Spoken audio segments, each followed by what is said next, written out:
Hey everyone, this is Oscar from Underdog, and as you know, music is about tension and release. And so today I'd like to show you a little trick on how to work with your harmony and specifically with the arrangement of your harmony to hide your chord progression and only show your chord progression progressively to the listener. Let's take a look at that in practice. Let's look at an example in 3 intensity levels, and while this is playing, pay attention to what's happening in the harmony. So specifically, how many chords are there in the chord progression and how long do those chords last?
Okay, let's unpack what's going on here. Okay, let's talk about the end result first. Where we're going with this is we want a 4-chord chord progression. In most Western music, you build up the notes and the harmony of your song around just a small set of chords that you repeat again and again and again. I'll explain a little bit of the music theory in a moment, but let me just show you an example. Imagine we go from this is one chord, then we go to another chord, then we go to another chord, then we go to another chord. Those are 4 chords, and then we would just play them again and again and again in a loop. The idea then is that you don't actually have to play those exact chords. You just have to play the notes from those chords to ensure that all the sounds that you program into your song are harmonious with each other. That's why the chords of the song are called the harmony. They're just a kind of a key, a skeleton that makes sure that the choices of the notes of all your synthesizers and all your melodic elements are harmonious with each other because they're all part of the chord that is the backbone of the song at that moment. In fact, for those of you who are not super comfortable with chord progressions, let's just condense most of Western music theory into 60 seconds. Challenge, here we go. Start the timer. Okay, so this is a piano keyboard. It has keys that repeat in a pattern. You can tell the pattern by these black notes. They repeat again and again. So the distance between one of these patterns before it repeats again is called an octave. So from here to here is an octave. And in between there are only 7 notes. So 1, 2, 3, 4, 5, 6, 7. And then the pattern repeats again. So we've got 7 notes here. Now what we're going to do is we're going to create a chord over each one of those 7 notes.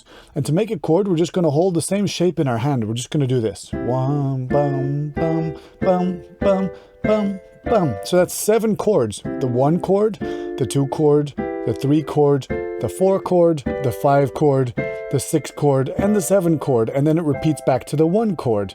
So now what you're going to do is you're going to choose 4 of those chords and you're going to repeat them again and again. And that's your chord progression.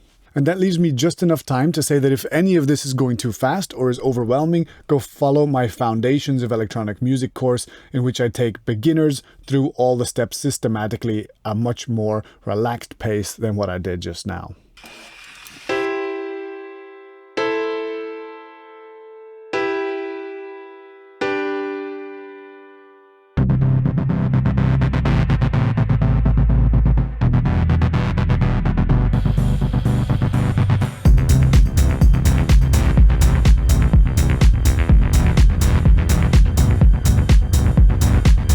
Cool, so now imagine that you've actually chosen your chord progression, but you want to keep part of it a secret to surprise your audience halfway through your song. Let's see what that looks like in practice.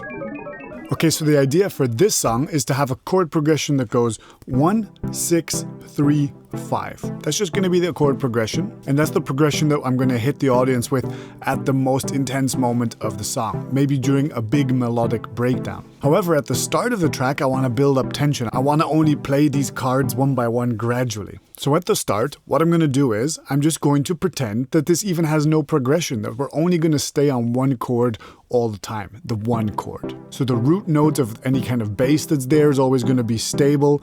All the instruments are going to stay stable in terms of their tonality. This is especially good for intros because it's easy for a DJ to mix these in, to blend these kind of songs in with each other because they don't have too much harmonic movement going on. And so let's imagine that I'm kind of pretending that this chord progression is a 1, 1, 1, 1 chord progression, 4 bars of the same chord. Then at a certain point, if I want to kick this into the next gear, what I can do is I can make it go 1, 1, 3, 3.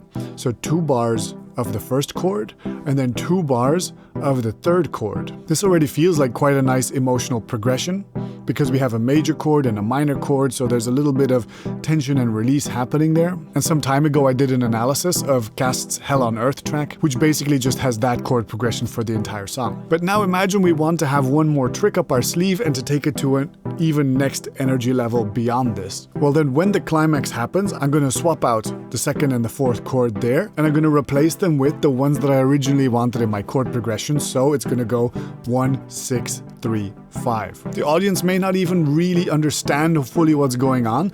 All that they know is that there's going to be some kind of emotional depth that has suddenly been added to the song. It's going to make the song feel a little bit less predictable and just have a little bit more emotional diversity overall. If you wanted to go even further, you could do even a 4th level in which you do 2 times a 4 chord progression, but in the second repetition you replace 1 or 2 of the chords with some other chords. Like for example, you could replace a 5 with a 3 or a 4 with a 2, just to create a small variation so that suddenly you've got an 8 chord progression, and that could be even a 4th energy level. And then once you've used that energy level, don't be afraid to come back from it to create tension again for a beat section, or even at the end towards the outro to build down the energy levels. Basically, your chords are cards in your hand that you can use to create impact on the moments when you want to make impact in your song. So use them wisely.